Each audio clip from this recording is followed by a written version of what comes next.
so many of us don't live in the present moment and can't feel grateful for what's available because we're focusing on how much we wish it wasn't the case right here, right now. When we can sit in radical acceptance of what is here now, when we can maybe change the way we're filtering, giving ourselves the opportunity to possibly springboard us into a future that's different.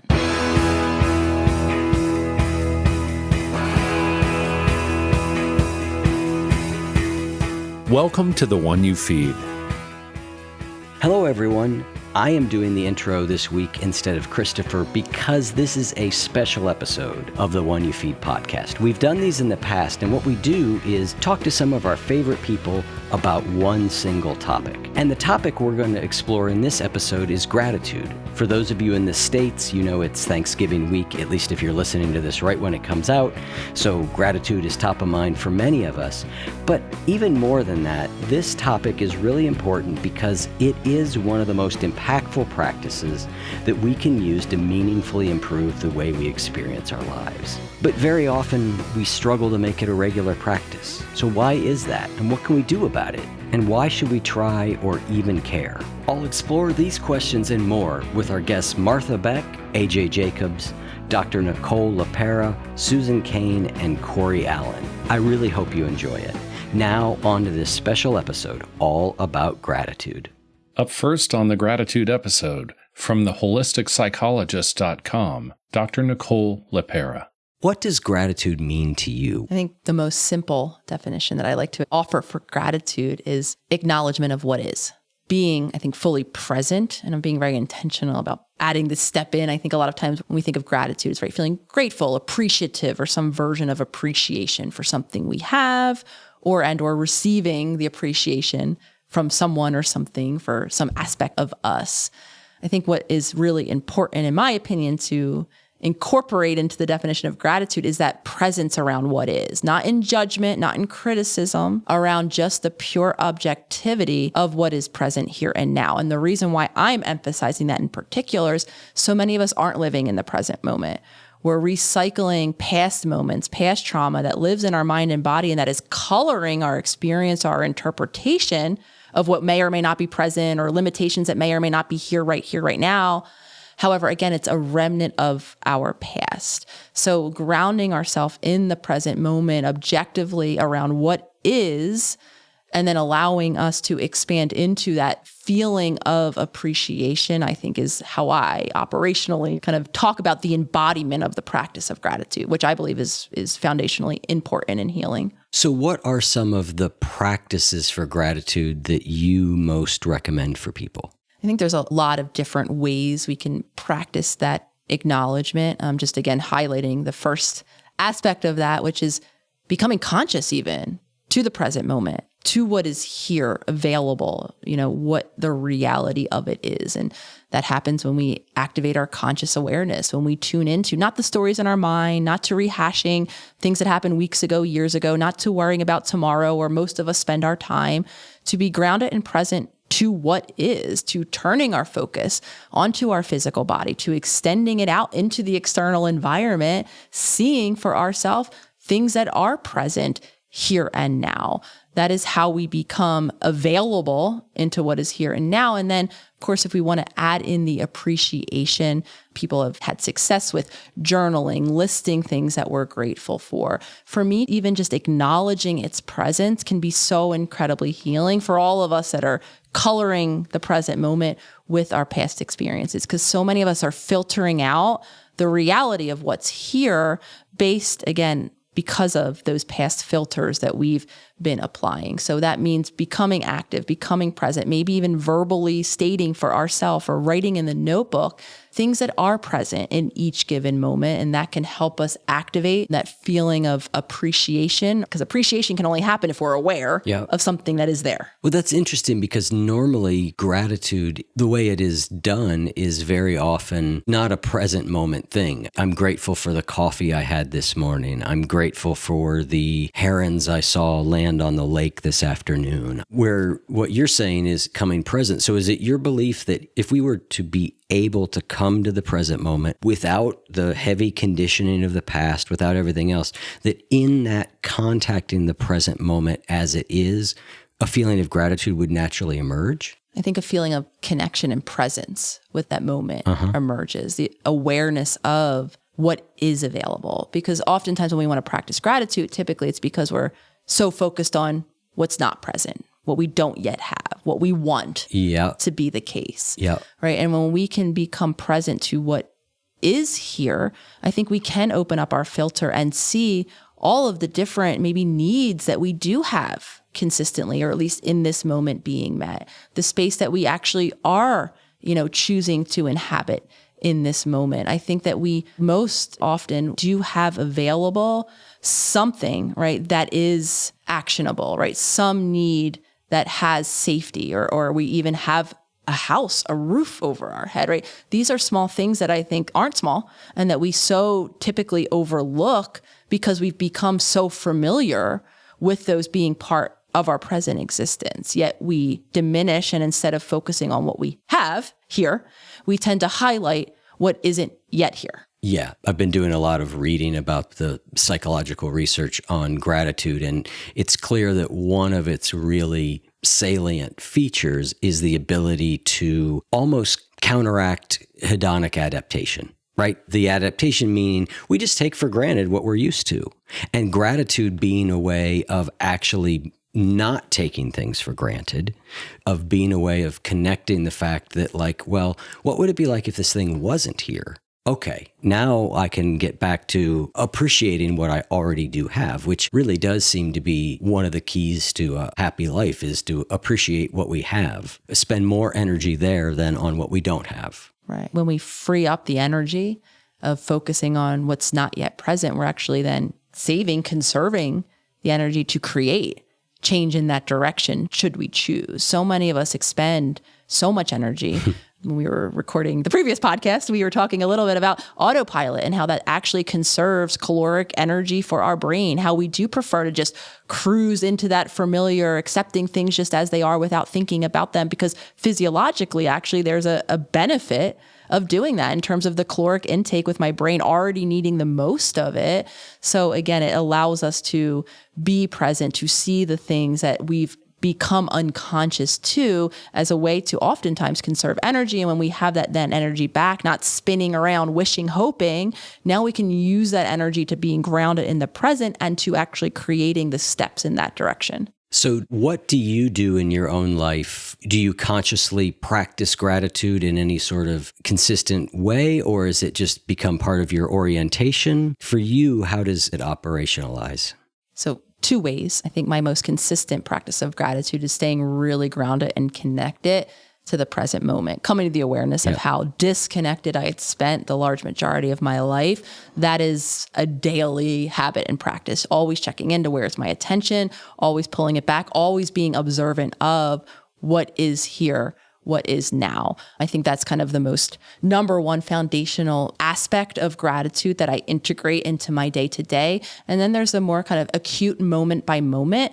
And I give myself the opportunity. For me, it's a shift in thinking or language around. So typically when I don't want to do something, I have an event, an opportunity, something coming up, a project, right? A have to, if you will. I tend to, roll my eyes, wish I didn't have to, focus all of my internal monologuing on how much I shouldn't maybe have to do, right? This thing, we talked about taxes when we recorded a podcast, right? I don't want to do this thing. Language right now, I'm shifting. The shift I offer myself is I'm grateful for the opportunity to do my taxes so I can have a thriving business. I'm grateful for the opportunity to have this conversation, right, connected to what my intention is so that the message gets out there. I'm grateful for whatever event I don't want to do because this might take me one step closer to this goal I have for my future. I'm grateful for the opportunity. I sometimes even just use that, even not being specific on what it is, shifting again that internal monologue. Because again, so many of us don't live in the present moment and can't feel grateful for what's available because we're focusing on how much we wish it wasn't the case right here, right now. When we can sit in radical acceptance of what is here now, when we can maybe change the way we're filtering, giving ourselves the opportunity to possibly springboard us into a future that's different. Wonderful. Well, thank you so much for taking a couple minutes to talk with us about gratitude. I am grateful that you did. I'm grateful for the opportunity. Up next is journalist, lecturer, and author of 4 New York Times bestsellers, A.J. Jacobs. Why don't you just take the Cain story kind of from the top? Sure. I know this is themed to Thanksgiving, and I wrote an article a couple of years ago about how I'm trying to make Thanksgiving a little more creative and stretch our gratitude muscles on. And one thing I noticed was that the can, we have canned pumpkin pie filling. We should make it ourselves, but we don't. And I noticed that the cans have little ridges on the side, and I looked it up, and those ridges are not there by accident. Someone came up with that idea because it makes the cans harder to dent. So thank you to the engineer who came up with the idea to have little ridges on the side of cans. Something totally never thought about, something I completely took for granted, something you'd never notice unless you thought about it. That is a great one. The numbers of those things are really endless, the things to be grateful for. And as I've looked into gratitude a little bit more, preparing for this episode and some different things, one of the things that gratitude researchers think gratitude can be really helpful for is to forestall hedonic adaptation to some degree, right? Which is basically the fact that we do take everything for granted. So your health, you could wait till it's gone, and then you will wish you had it again, right? Right. But by practicing gratitude is a way of actually sort of not taking things for granted. And the number of things that, at least in my life, I take for granted is stunning. Right. Yes, that is a real danger, the hedonic treadmill. And you think, oh, I'll be happy when I get X. You get X. 10 minutes later, you'll be, well, I'll really be happy when I get Y. You get Y, and then it goes on and on. And the way I've found to battle it is through gratitude and through listing, almost cataloging all of the things that I do have. So again, it's an active discipline. The classic writing 5 things down. I do it with my mom. We trade emails every morning of something that we're grateful for. So yeah, that is for me the only way to battle that evil hedonic adaptation. Yeah, I loved that idea that you and your mom exchange a thing every day that you're grateful for. That's such a lovely practice. And how much better to be able to share gratitude with someone than just do it on our own. And I will tell you, it's challenging because I have a rule with myself. I don't want to repeat. So I don't want to say I'm grateful for my dog, even though I love my dog. So I have to come up with a new one every day. And it gets harder and harder, but it's good. It is a good exercise. Are you able to repeat with variation? Because one of the other things that I've seen as I've looked at gratitude is that specificity can be really helpful. So it's one thing to say, I'm grateful for my dog. It's another thing to say, I'm grateful for when my dog does that really cute thing where she buries her head in the pillow and shakes her butt around or whatever. So are you allowed to repeat as long as you're reflecting on a different aspect, or once you've thanked your wife, it's over? No. What you said, I love. The more specific, the better. And yes, I can be thankful for different parts. Well, not different parts, different. That sounded weird. Yes. But different aspects of my dog, the cuddling or the playfulness. And what you said, and I have a section in my book about writing thank you notes. And I found, at least for me, the most effective were really getting specific. I remember I wrote a thank you note to the people who are inspectors on the farms, and they have to spend all their time outdoors. And I could have just said thank you for being out there and inspecting the coffee farms, but I tried to picture what their life was like. I thank you for putting up with the mosquitoes that I'm sure you have to put up. Thank you for baking in the hot sun. And the more specific, I think, is better for both parties because you get a little more empathy, and then they're like, well, you put some thought into it. Well, I think that is a great place to wrap up. Thank you so much for coming on. Like I said, I really did enjoy the book. You're an outstanding writer, and thank you. It's been fun. Well, thank you, Eric, and thank you to your producer, of course, and thank you to the people who made your microphone, et cetera, et cetera. and Riverside.fm. Yeah, this could go on a long time. Up next is author, speaker, and founder of the Wayfinder Life Coach Training Program, Martha Beck. Hi, Martha. Welcome to our special gratitude episode. Thank you so much, Eric. I am grateful to be here. I am grateful that you agreed to be here. Maybe let's just start off by getting right into it. What does What does gratitude mean to you, and why is it important to you? You know, I honestly came to it first through my brain. I was trained in social science, and I was also pretty depressed in my early life. So I read that gratitude was really good for you. It wasn't that I was never grateful for anything, but when I began reading the positive psychology on gratitude, it had such a massive impact on people's health, their relationships, everything like that. And I thought, I've got to find a way to get into this. And I tried to fake it, and it didn't work. And I've coached people who've tried to fake it. And I will tell you this, if you're afraid or if you're depressed, the first thing you have to do is express love to yourself, to the part of you that is depressed or anxious. And just say it like, you'll be okay. I'm right here with you. You can feel whatever you're feeling. And immediately those parts will flood you with gratitude for having been noticed, for having been loved. So for me, gratitude starts with self-compassion.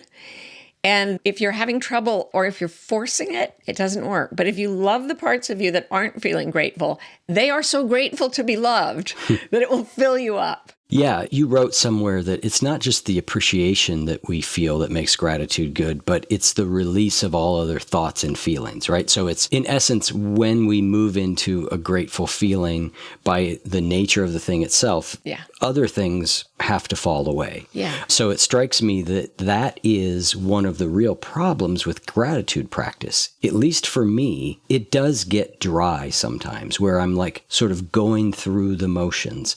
Now, I still think it's valuable for me to go through the motions because there is at least an orientation that makes me start looking for gratitude more. Right. It's kind of like, sometimes I don't want to exercise, but I do.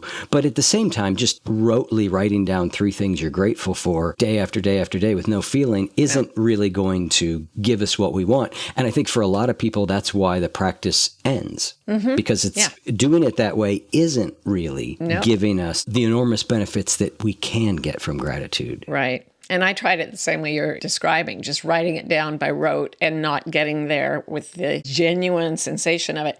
So along with loving the parts of you that aren't grateful, the thing that works best for me if I want to get into that state is to move it into my sensory mind. So do something that gratifies your senses. And I would tell you my favorite thing. It's embarrassing, but I'll tell you. I like to get in bed, king size bed. Doesn't have to be king size, but I'm really grateful that it is because when no one's there, I get in my pajamas, I get in bed, and I just roll and roll and roll. I just roll around. And it's like if your whole body is immersed in this procedure, you don't stay in the tension that you're in most of the time. So anything you love with your senses, add it all together. Put on something fuzzy, get something that's tasty, and treat yourself well physically. And again, this simple animal body will flood you with gratitude. Yeah, I mean, there's a lot of people who study gratitude and talk about gratitude. They really emphasize savoring things. That we have to stay a little bit longer with the experience that's enjoyable, go deeper into it with all of our senses as much as we can. Yes. Not only does it make it better then, but it's actually going to make it better when we look back on it and reflect on it as a grateful moment later. It's going into it as much as we can. That's really powerful. Yeah. Yeah. It's interesting because as I was sort of getting ready to come on, I thought, all my gratitude practices are very simple and very physical.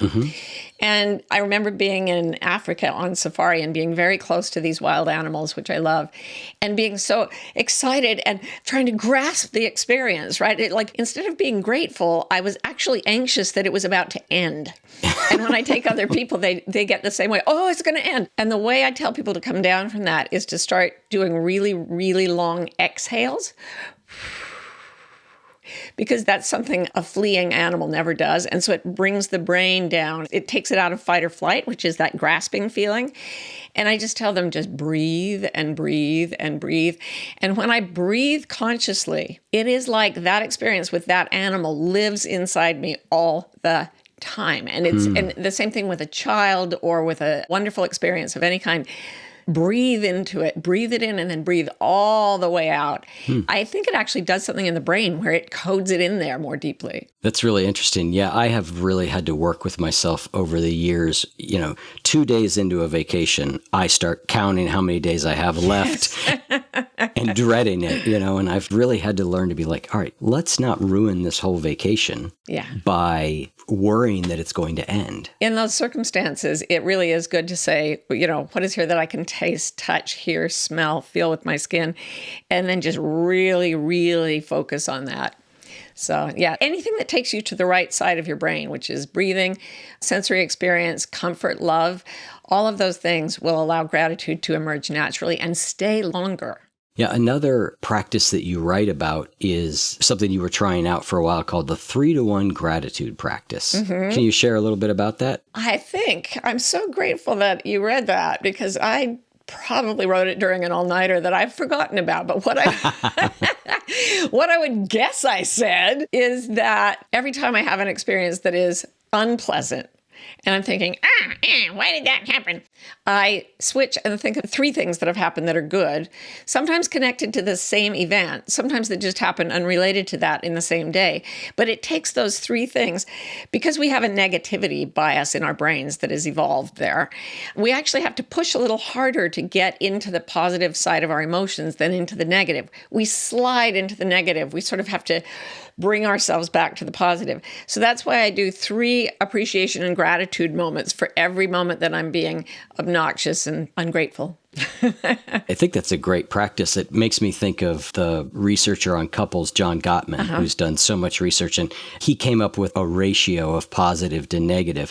And based on his research, this is the ratio he came up with. Again, who cares if it's 3-to-1, 5-to-1, 4-to-1, right? But for every negative interaction that occurs in a relationship, you need 5 positive ones for that relationship to really thrive. Wow. And most people in their relationships, and relationships I've been in before I was with Ginny, were almost the exact opposite, right? It was really almost 5 negative things to 1. And it's no wonder that those relationships were disastrous.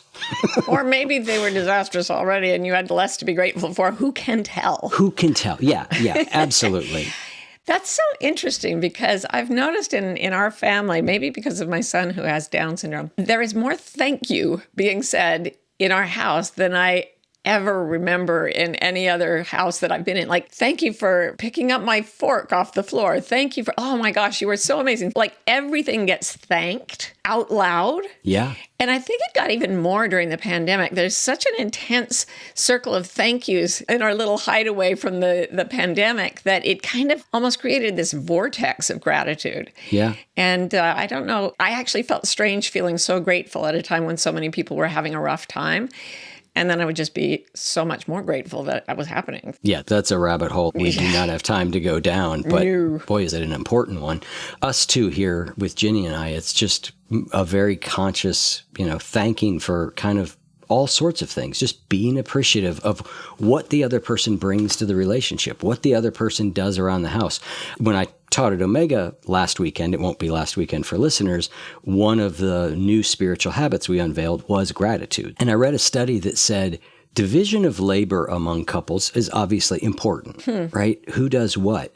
But there also seems to be a lot of research that shows, in addition, it's really important that you are appreciating what the other person is doing. You're actually thanking them for that. And there's a lot of other research about how gratitude in a relationship just creates this cycle that gets stronger and stronger. If you feel grateful and express gratitude to the other person, well, now they feel better. So they're going to act more warm to you, or they're going to do something that's going to make you feel more grateful. And the more grateful you are, the more you want to invest in that relationship. Yes. And it's just this cycle that gets rolling. Yeah. I wrote about this in my book about my son. When he was about 5, I had 3 kids at the time, and all of them were allowed to open one Christmas present on Christmas Eve.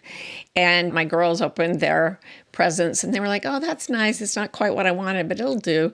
Then Adam opened his present, and someone had given him an automatic toy with batteries, but they wrapped the batteries separately. So what he opened was a package of batteries. And I thought, oh no. I was like, oh honey, that's not the real present. And he was like, batteries. Oh my God, batteries. batteries. I mean, he didn't say, oh my God, but he was like, oh my God, batteries. And he started running around the house going, I could make it work this, and I could make it work this, and I could break. Oh, wow. He was like insane with delight and gratitude for having these batteries. And that is why we give him stuff. Yeah. It really showed me how much that genuine, thrilled expression of gratitude makes you just want to throw more stuff at the person. Yeah. It's powerful. It really is. I think, so much of what limits gratitude in some of us is expectation or entitlement. Wow, yeah. We think that what we're getting is what we deserve or what we are owed, or we know it's coming and we should get it. And I was reflecting on this something recently where a really good thing happened, but it was a good thing that I knew was going to happen for a while. And when it happened, I just was strangely sort of like, So I had to cultivate really going back to where did this come from? What was life like before this? It's that old, it's paraphrased much better than this, but, be thankful because you're the person that your old self wanted to be, or you have the things that your old self was wishing for. That's really true. And I also think that we get that kind of experience when we have been building towards something that isn't a soul level desire. It's a society level desire. It's what we've been told will make us happy. We'll achieve something, we'll have a certain financial level or whatever. And those are really important. But when we get them, and I see this with clients all the time, there's no sense of satisfaction, because the only sense of satisfaction comes from the soul level, which is when you yearned for something and then it came. And then it was like the relationships in my life, it is like rain on drought every day, all day, year after year after year, just like so much gratitude. The other stuff that I've got because I tried really hard and they told me that going on Oprah would make me happy. I'm very, very grateful to have done that. But afterwards I was like, that's not really landing. When Oprah read one of my books and really, really got it, it landed. Like, I didn't want the bells and whistles. What I wanted was the connection of souls. So I would tell people, give yourself a break if something doesn't explode your mind with gratitude, but then look at what your soul has asked for and what it's created, and look back on the things you yearn for. And even if it's just like, I was really cold and now I have a warm bed, go back to the times when your soul was yearning and then just revel.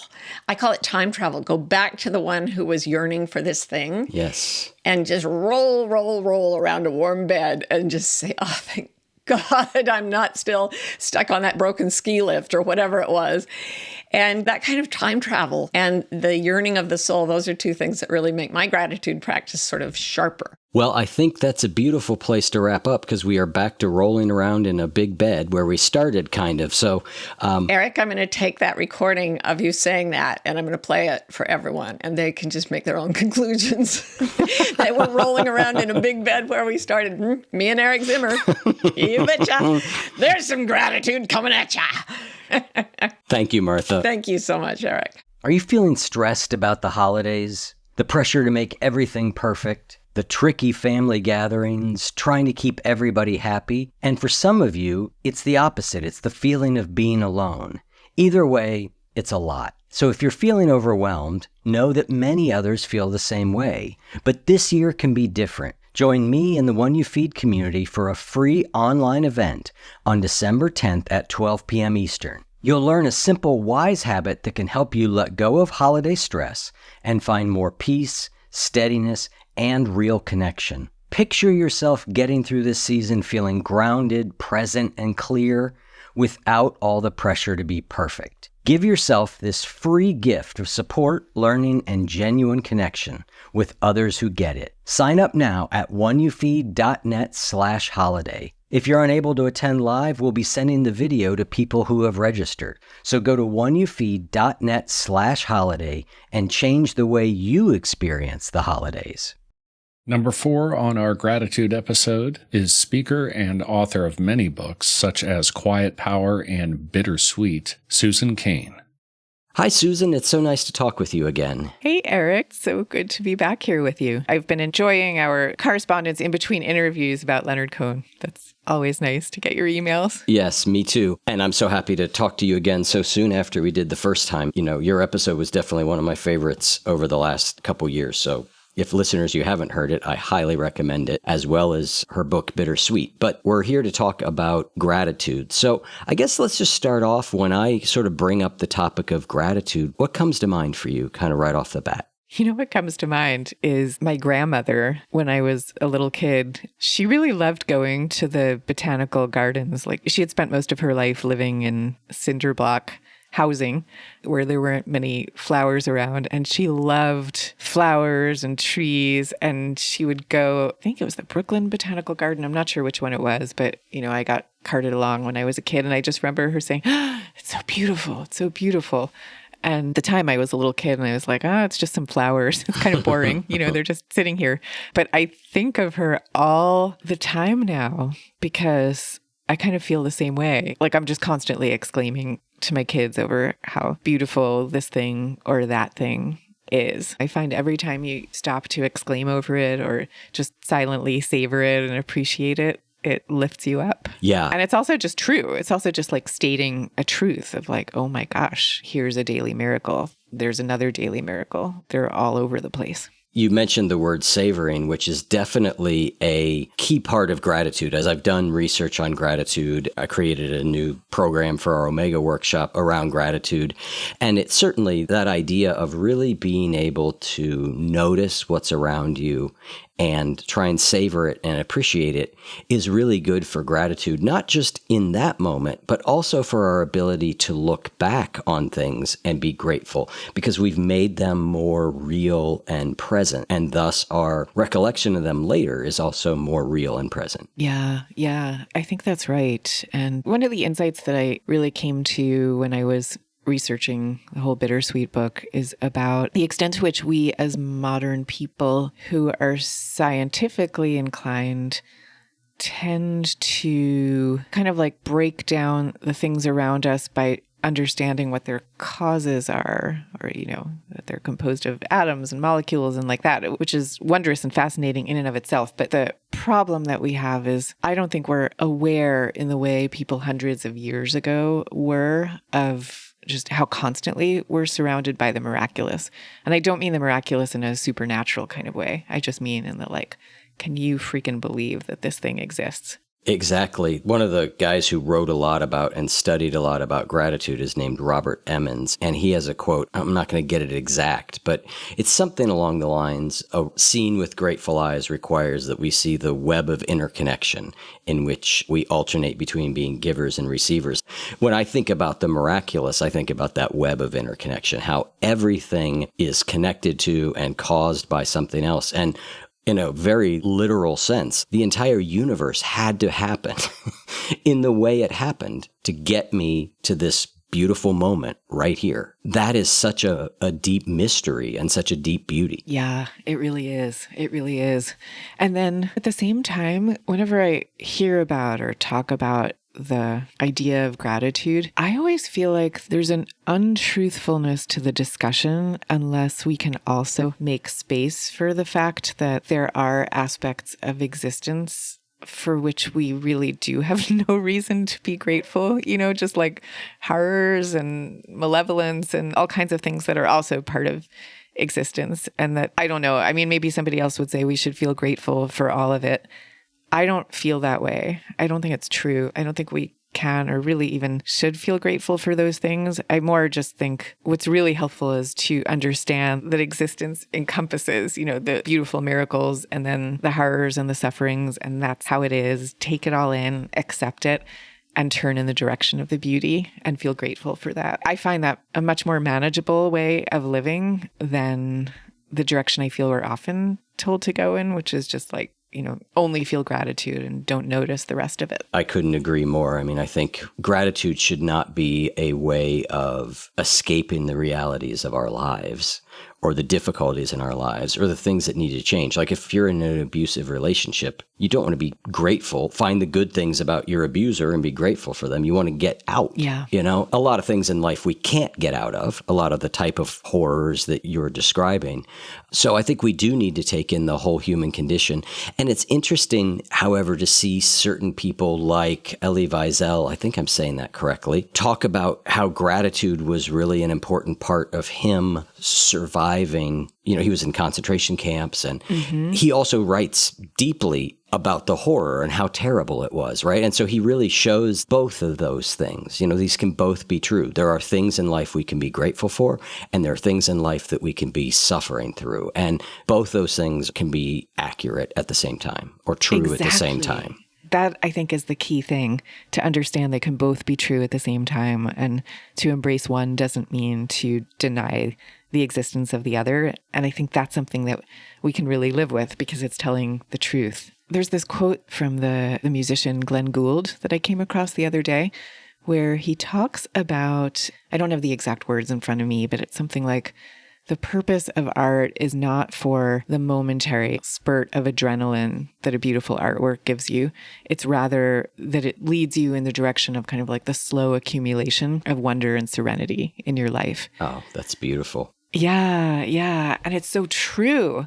That's why I think turning in the direction of a beauty for which we can be grateful, or turning in the direction of gratitude itself, is so sustaining, because it has a way of fortifying you in the direction of wonder and serenity. It's like the more you do it, the more you get to turn in that direction. Yeah, absolutely. I mean, I think, when we think about gratitude, we first have to sort of be paying attention to what's around us, and then noticing the goodness, kind of like you're saying. And then I think there's an element of recognizing the gift of it. That this art, let's just take a beautiful piece of music, a Leonard Cohen piece of music. Like, I receive that as a gift. Totally. It is a gift to me. And so I think that's the key, is recognizing these benefits. And I think one of the things I love about gratitude, I think it's both one of the biggest benefits of gratitude and one of the biggest hindrances to gratitude, is our ability to take literally everything for granted. I think that blocks us feeling grateful. But conversely, if we try and look through grateful eyes, it's a way of starting to not take the really good things in our lives quite so much for granted. Our families, our health, the fact that we have drinking water. I mean, there's just so many things that are truly amazing that if I'm not cultivating the mindset, I just will take for granted and think, I don't have anything good. Right. And we all have that experience of, like, you get a really bad cold or something. You feel so crappy. And then the first day that you feel better, you're like, oh my gosh, it's so amazing to feel healthy. I'm going to appreciate this every minute of every day for the rest of my life. And then, the appreciation starts to wane, and you start focusing on other things instead.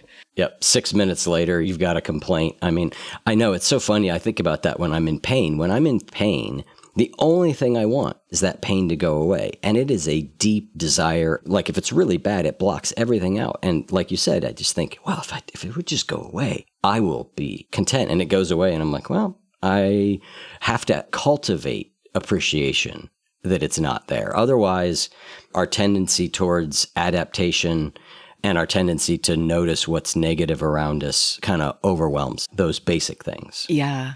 And, you keep coming back to the idea of noticing. And I do think that's one of the most important insights. Our brains only have the ability to pay attention to so many things at once, or maybe even only one thing at a time.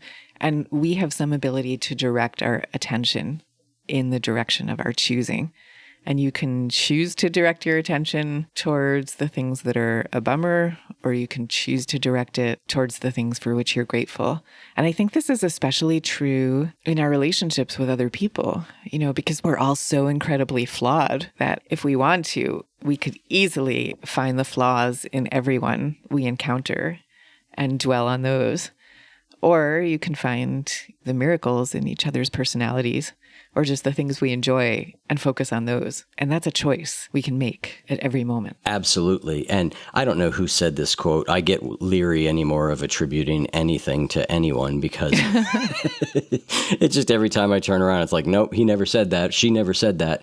But the idea is, it's good to look for the best in people, and often they will act that way because of it. Yeah. I mean, gratitude has been researched kind of out the wazoo. And there's research about a virtuous cycle that starts in couples when they start to appreciate gratitude for each other. Because as one person does that, the other person feels appreciated, then wants to invest in the relationship. And then as you invest in the relationship becomes something that's more precious to have because it's better. And the cycle kind of keeps rolling. So I think there's so many ways that it can be a really helpful tool in our lives. And kind of back to your point, it isn't at the exclusion of noticing what's difficult or hard or painful. I think of it more as sort of a day-to-day tool in that it's, like you said, where's the orientation of my mind going? And I know where mine goes when I don't consciously redirect it. It does not go to beauty and gratitude and, appreciation. That's not where it naturally goes. And I think most people are that way, and some of us probably more than others. It goes to what's not here, what's missing. I think that's right. And I think it's also useful for people to figure out what are the aspects of their lives that really get them to marveling at how amazing things can be. And I'll just give you an example of what I mean. I took this VIA character strengths test some years ago. Mm-hmm. It helps you understand what the strengths are in your own character. And I think there are 24 different ones, and it just sort of ranks them. And my number one strength was one I hadn't even considered before. And it was appreciation of beauty and excellence. And I was like, oh gosh, that's really interesting, because I do, I'll see a perfect figure skating routine or something, or just an article that's amazingly written, and it fills me with a sense of awe and excitement. And so I just know that might seem sort of quirky to somebody else, but I know for me, the beholding something excellent is incredibly elevating. So the question is, what is it for you and you and you? We all have different aspects that elevate us, and taking the time to figure out what it is for you, I think, is one of the best gateways to gratitude that we have. I couldn't agree more. I think it is, what is it for me? Because it is different for everybody. Because some people, when they see excellence and beauty, it causes almost an envy, not appreciation of it. For people that have that orientation, that may not be the right direction. A similar idea that's been on my mind lately is I tried surfing for the first time in Europe this summer, and I loved it. And then I've gone to LA and done it again. And it's a stupid hobby for an Ohioan. However, not a traveling Ohioan. That's exactly right. However, it is the first thing in years that makes me fist-pumpingly joyous. I don't experience that level of pure joy anywhere else. It's not to say that I don't have subtle flavors of it, but that level of it. And so I've just been like, you know what? I'm going to make a choice to cultivate that, because that feels important. It feels like turning towards beauty and awe and all that. There's something about the combined experience of it all that is really special. And I think that kind of points to what you were just saying about finding your thing. Yeah, absolutely. And I totally get that, by the way. I feel that exact thing when I play tennis, which is a lot more convenient for me because I can just go to the local tennis court. But I know exactly what you're talking about. And I would fly across the country too to feel that way. Yeah, well, tennis has been on my list of things to take up. And it just hasn't happened yet. Ginny and I, we were going to take it up as a couple, and things with balls and flying at her just don't go well. I don't think she'll mind me sharing that our first tennis lesson together ended in tears. So it wasn't the right couples activity. However, I'm going to pursue it at some point. I think it's a good idea. And as a couple, maybe you should try pickleball. I just tried playing it with my son last week, and it was amazing. It elicited the same exact joy. But it's like a wiffle ball. Yeah. So Ginny might be happy with that. Yeah, pickleball is definitely on the list of things to do also. Well, Susan, I'll end with one question here, which is there anything you do besides the conscious turning of beauty to practice gratitude in your life, or is that really your core practice? Gosh, I don't know. I feel like it's something I do a lot as a parent, partly because my kids, knock on wood, so far have had really good lives, and I want them to be aware of how fortunate they are. But I think it's just something that happens naturally as a parent. We live on a quiet street, and we often go out onto the street to play catch, and I'll be like, oh my gosh, we're so lucky that we live on this quiet street where we can do this and don't have to worry about cars. So I'm constantly pointing those kinds of things out to them, and hopefully they don't find it annoying. They don't seem to. I do think there's something about being a parent that can orient us in that direction of noticing these things. I love that. I think that's a really great practice. Like if we are orienting our children in that direction and at the same time choosing to orient ourselves in that direction. Exactly. Yeah. Well, thank you so much for coming on. It is always such a pleasure to talk with you, and I appreciate you coming on and talking about gratitude today. You are so welcome. Love talking to you. And yeah, thank you for reaching out on this. And closing out this episode is author, meditation teacher, and podcast host at The Astral Hustle, Cory Allen. Hey, Cory, it's good to talk to you again. Good to talk to you again, as always. This has been a bounty of riches as far as talking to you. I feel like I've done it more over the last several months, and it took us several years to get in. So this has been great. Glad to be connected again, man. Yeah. So we are talking about gratitude, and I guess I'll just start off broadly and ask you, when I bring up the topic of gratitude, what comes to mind for you? A couple of different things. I think the first thing is I think about the general things that people associate with gratitude. What is in my life that makes me feel anchored and safe and fulfilled?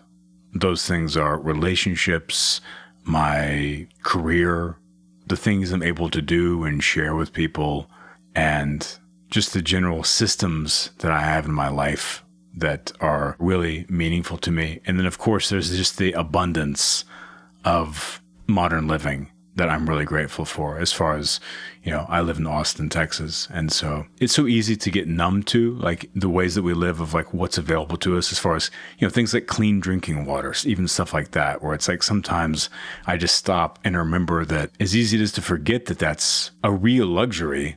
Like, it's just so plentiful where we are. Yeah. It kind of blows my mind. I stop thinking about that. Wow, But, all that stuff people are pretty used to, and they're familiar with those ideas around gratitude. But to go a little bit deeper, I'll say this, and I'm curious how you think about this. How do people apply gratitude, right? Like, how do people take the idea, whether it be sort of along the lines of what I just described, or if it's kind of this memification idea of gratitude, and how do you actually apply that to life to where it has real, consistent, and daily resonance?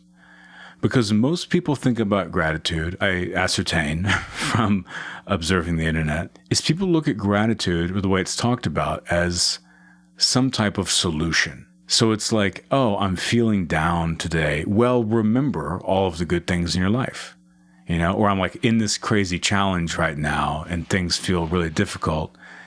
And it's like, okay, but now tap back into gratitude and remember all the things you have going for you, everything that you've got up to this point. And so what's trying to happen there is that they're using gratitude in a time where they're struggling to apply it to the challenge, the negative emotions, to offset the feeling of negativity, to try and bring themselves back into balance, right? Now, there's nothing wrong with that, certainly, but are we shortchanging the deeper level of our gratitude by using it in that way? So if we only look at gratitude as an active way to minimize negativity, are we missing the deeper gratitude available to us in daily lives that exists on its own terms, not in relativity to challenges or negativity, but for its own sake? So that's something I think about, and I have various ways of working with that, but I'm curious what you think about that and how you might approach that same idea. I first have to ask, are you grateful for your voice? Because as a podcaster, usually in every conversation, I'm like, I'm doing all right over here. But every time I get on with you, I'm like, that guy has got a great podcasting voice. I hope you're grateful for it. I am. Thank you. And I will say is that with great power comes great responsibility. And so I try and use it wisely. But also, it is kind of funny is that it's like, I suppose if someone is like 7 feet tall, every person that they meet is like, wow, you're really tall. And they're like, I know that. Thank you for putting. And it's kind of a funny thing is that every conversation I have on the phone, on podcasts, random conversations, it's generally the first thing that comes up. So it is kind of one of those funny things where while I'm grateful for it, it's also like kind of always being brought up to me, which is funny on its own. Yeah. Actually, what you just ended there with, I think is interesting because, when I think about gratitude, I've been thinking a lot about hedonic adaptation and the idea that gratitude is both the greatest antidote for that, but that hedonic adaptation is also the greatest block to gratitude. So one way of looking at that is if we look at it through the paradigm you just said, which is I use gratitude to counteract certain negative things, right? We could use gratitude as a way of counteracting the fact that we just get used to all the good stuff in our lives. We just do. Mm-hmm. Our ability to adapt is a good and bad thing, right? When terrible things happen to us, our ability to adapt to them is a good thing. However, it also means we take literally everything for granted. But it's also interesting to think about. If I were to work with hedonic adaptation more skillfully, might that unlock gratitude for its own sake? To just have the depth of gratitude as an orientation to life versus a tool that I bring in. Exactly, yeah. And should we define the hedonic treadmill real quick, or have you talked about that on your podcast before? I'm sure we've talked about it, and I'm sure not everybody hears it all the time. Why don't you define it real quick? Oh, sure, yeah. So basically think about hedonic, that's pleasure. And so as we continue to evolve and our lives get better, we very quickly get used to the luxuries and the good aspects of our lives. And it makes it harder for us to see them in the big picture of everything that's going on. So the adaptation or the treadmill analogy, both are, you're just always sort of running towards more pleasure and missing what you have because it's in our nature to, once we acquire something, just normalize it to a new baseline. Yep, exactly. The adaptation as a principle is us as humans adapt to whatever we're given. If we're given bad things, we have a remarkable ability to adapt to them. That's the positive side of it. And then the hedonic adaptation is the negative side of it, which is we take everything for granted. You know, you and I were talking beforehand about how fortunate we both are to do the kind of work that we do. Yet, if I don't actually sometimes make an effort to remember that, you know, this thing that I dreamt of for so long, I thought, if I just get that, I'll be happy, no longer makes me happy. Now, gratitude is actually a tool, I think. So this is back to, is gratitude a tool? Is it a state of mind? I think it's all of those things. But for me, it's a tool of kind of getting back to appreciating the things that I actually do have. If you're not using it as a tool, how do you think about it? Or what do you find to be a more useful orientation? Yeah, and also I don't think it's really, for me anyway, it's not a black and white. There's definitely gray where I do use it as a tool sometimes.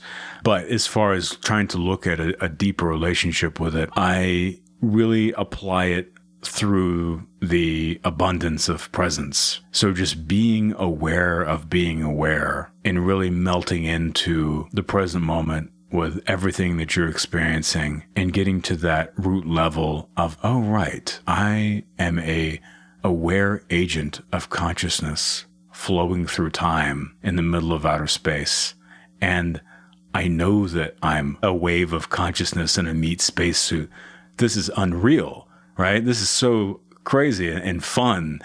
And it's a good way for me. I just remember that and think about that every day. I suppose it sort of just crops up once or twice a day. I don't really have to work at it too much.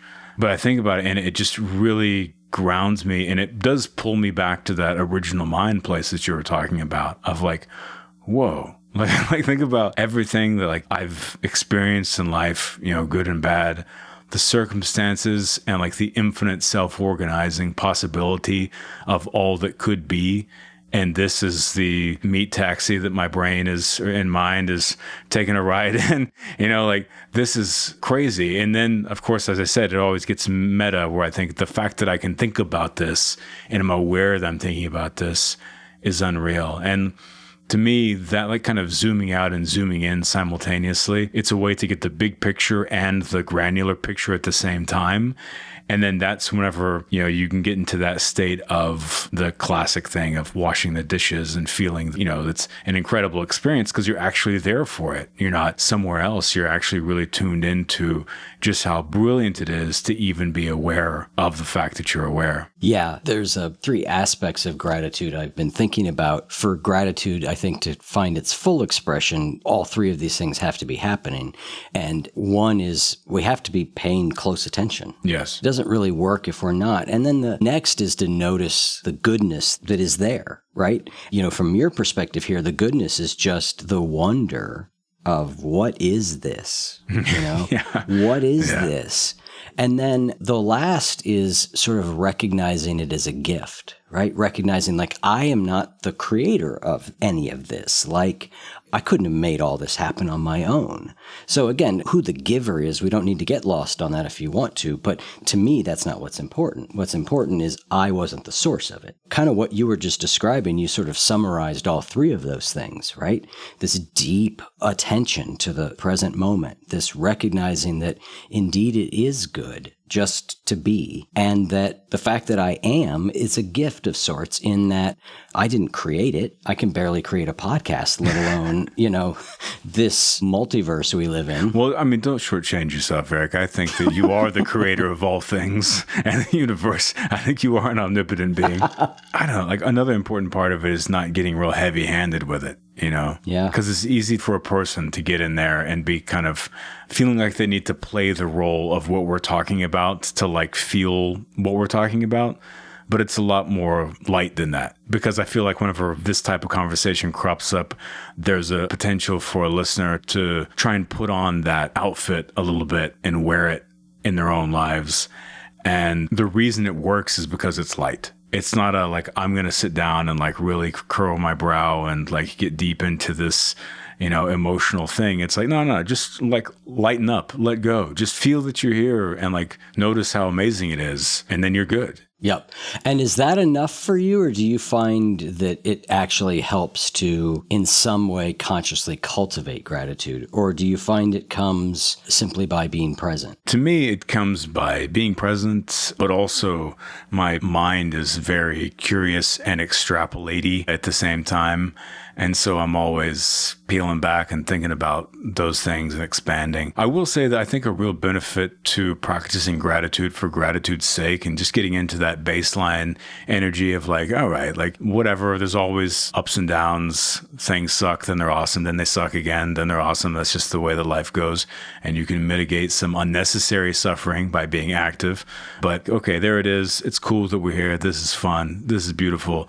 And let's just feel it for a minute. To me, I've noticed, because I've kind of experimented and tried to do this out of curiosity, is that baseline of gratitude builds a really useful foundation. Because then whenever you do hit a low point and you're feeling the weight of the negative side of the spectrum, it can make it a lot more difficult for you to have all of that weight that's pushing on you make any cracks. I've tried to reach my bottom and like have the bottom fall through for fun, really, and curiosity, where it's like, if I've gotten into a negative mind state, that is, fortunately, it's pretty rare, but if I do start feeling like I'm sliding into that area, feeling like just hopeless or something like that, I'll like flirt with it, where I'm like, I'm curious if I could get to the other side of that. Like, what does it feel like to just give up? And I can't get there. Like, I've really tried out of just to see what it's like. As I was in that area, being like, come on, like, let's let go and like really give up just to feel it. And maybe a part of it being able to spelunk into the like dark side is like that, is because I know that I'll come back, because I always cheer up real easily, I wouldn't recommend this for someone who's dealing with depression or anything. I was going to say, we got to put a disclaimer at the top of this show at this point. Good. I hope that all of our shows have disclaimers going forward. But it's like, as I was like doing that, I was like, oh yeah, like I can't get through there because there's that layer of foundational awe of being. That's what the ground floor is. And so all of the weight doesn't end up cracking through that, because that is the root of everything. So all of the stuff above it can't get through it. Well, any last words on gratitude? I don't think so. I'm grateful for you. Thank you for everything you're doing in the world and the person that you're being and sharing out there. And thank you for thinking of me for this conversation. And thank you for everyone for listening through the weirdness and making it to the end.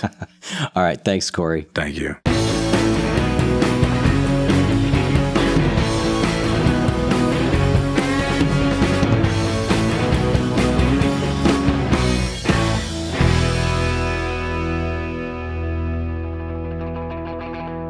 If what you just heard was helpful to you, please consider making a monthly donation to support the One You Feed podcast. When you join our membership community with this monthly pledge, you get lots of exclusive members-only benefits. It's our way of saying thank you for your support. Now, we are so grateful for the members of our community. We wouldn't be able to do what we do without their support, and we don't take a single dollar for granted. To learn more, make a donation at any level, and become a member of the One You Feed community, go to oneyoufeed.net/join. The One You Feed podcast would like to sincerely thank our sponsors for supporting the show.